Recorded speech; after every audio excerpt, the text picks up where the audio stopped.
Indonesia kembali dihadapkan pada ironi besar dunia pendidikan.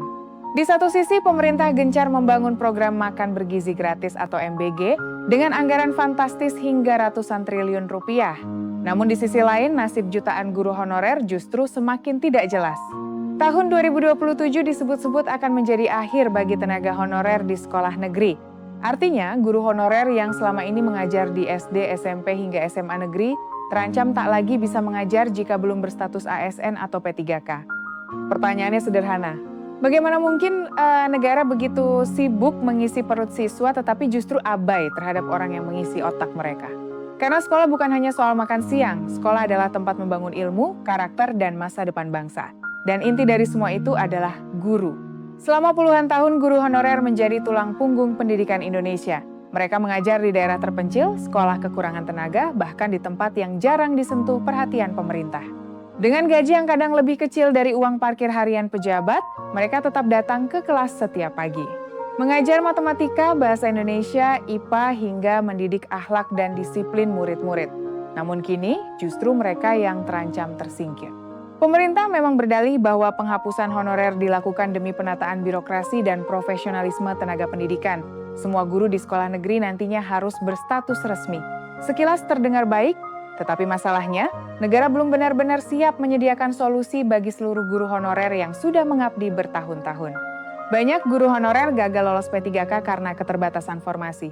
Ada yang usianya sudah tidak muda lagi, ada yang kalah sistem ranking, ada pula yang sudah puluhan tahun mengajar tetapi tetap dianggap tidak memenuhi syarat. Ironisnya, mereka tetap dipakai mengajar selama sekolah masih kekurangan guru. Artinya, saat dibutuhkan mereka dipanggil. Tetapi ketika aturan berubah, mereka bisa ditinggalkan. Di tengah situasi ini, perhatian pemerintah justru tersedot besar-besaran pada program MBG.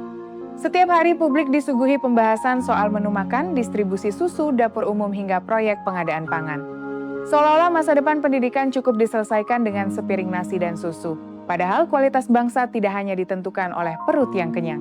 Bangsa maju lahir dari pendidikan yang kuat, guru yang dihargai, dan sistem belajar yang sehat. Apa gunanya makan gratis jika ruang kelas kekurangan guru? Apa artinya program bergizi jika anak-anak kehilangan tenaga pengajar berpengalaman? Karena murid bukan ternak yang cukup diberi makan lalu selesai. Mereka membutuhkan ilmu, keteladanan, dan pendidikan yang berkualitas. Inilah yang mulai dipertanyakan banyak orang. Mengapa negara begitu cepat menggelontorkan anggaran besar untuk MBG, tetapi persoalan guru honorer yang sudah berlangsung puluhan tahun belum juga tuntas? Mengapa proyek makan gratis terlihat lebih mendesak dibanding kepastian nasib para pendidik? Padahal guru adalah fondasi utama bangsa. Tanpa guru tidak ada dokter, tidak ada insinyur, tidak ada tentara, dan tidak ada pejabat karena mereka semua lahir dari ruang kelas. Jika 2027 benar-benar menjadi akhir bagi guru honorer di sekolah negeri tanpa solusi yang adil, maka Indonesia sedang menghadapi ancaman serius dalam dunia pendidikan. Karena krisis guru bukan hanya soal pekerjaan, ini soal masa depan generasi. Dan sejarah akan mencatat di saat para guru mempertanyakan nasibnya, negara justru lebih sibuk memastikan piring makan dibanding memastikan kualitas pendidikan. Mengisi perut memang penting, tetapi mengisi otak jauh lebih menentukan masa depan bangsa.